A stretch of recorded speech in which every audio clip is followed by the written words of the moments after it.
1 और 3 दूनी 6, 1/6। अब आप लीजिए एक बार 2/9 गुणा 3/4, 2 से 4 कटेगा 2 बार, 3 से 9 कटेगा 3 बार, बराबर आया 1/6। तो इधर से आपने गुणा किया और फिर क्रम बदल के आपने गुणा किया, मान वही आया 1/6। अर्थात गुणा के लिए यह क्रम विनिमयता का पालन होता है। यहां पर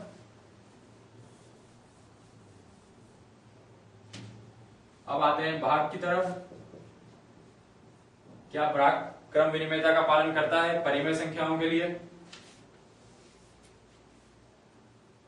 कि a/b को c/d से भाग दे दें या c/d को a/b से भाग दे दें, क्या मान बराबर आएंगे? नहीं आएंगे। कैसे नहीं आएंगे देख लेते हैं। आपने 2/3 को भाग दिया 3/4 से, या हम यहां ले लेते हैं 4/3। 2/3 को हम भाग देते हैं 4/3 से। 2/3 को 4/3 से भाग देना है तो आप इसको कैसे सॉल्व करते हैं कि भाग की जगह गुणा लगाते हैं और इसका उल्टा कर देते हैं, यानी कि 3/4 कर देते हैं। इस तरीके से भाग किया जाता है। तो 3 से 3 कटा, 2 से 4 कटा 2 बार, यानी कि क्या बचा 1/2। यहां हम मान लिख देते हैं 1/2। अब आपको क्या करना है कि 4/3 को 2/3 से भाग देकर देखते हैं। 4/3 को 2/3 से भाग देकर देखते हैं। तो 4/3 भाग की जगह लगाया गुणा, यह आ गया उल्टा करके देख लेते हैं 3/2। 3 से 3 कटा, यह आ गया 2। यहां आया था 1/2 और यहां पर आया 2। अर्थात भाग के लिए जब हम क्रम बदल देते हैं तो मान अलग अलग आते हैं, यानी कि भाग जो क्रम है वो क्रम विनिमयता का पालन नहीं कर सकता परिमेय संख्याओं के लिए। तो हम क्रम विनिमयता के लिए एक सारणी बनाए।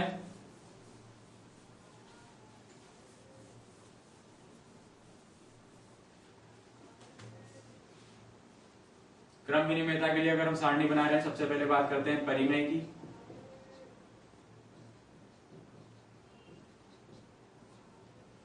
फिर हम लेंगे प्राकृत संख्या,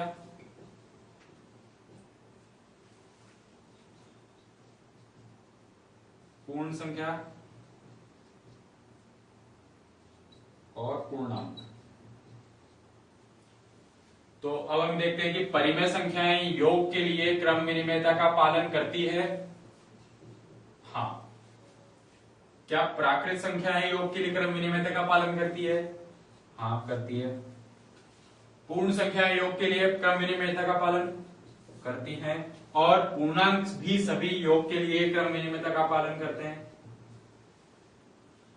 सभी के सभी योग के लिए क्रम विनिमयता का पालन करते हैं। व्यवकलन की बात करते हैं।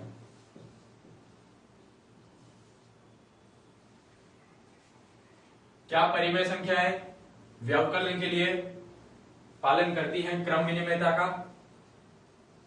नहीं। प्राकृत करेंगी? नहीं। पूर्ण भी नहीं करती और पूर्णांक भी नहीं करते, यानी कि कोई भी ऐसी संख्याएं नहीं है जो व्यवकलन के लिए क्रम विनिमयता का पालन करती हो। गुणन, गुणन के लिए सभी संख्याएं क्रम विनिमयता का पालन करती हैं।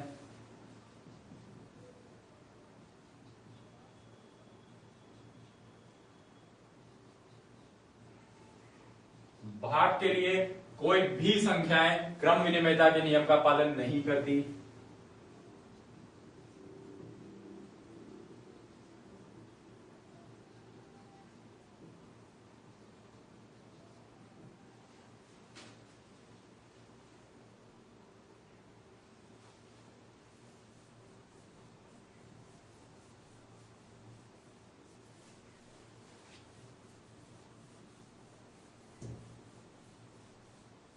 अब हम अगला गुणधर्म लेते हैं साहचर्यता का गुणधर्म।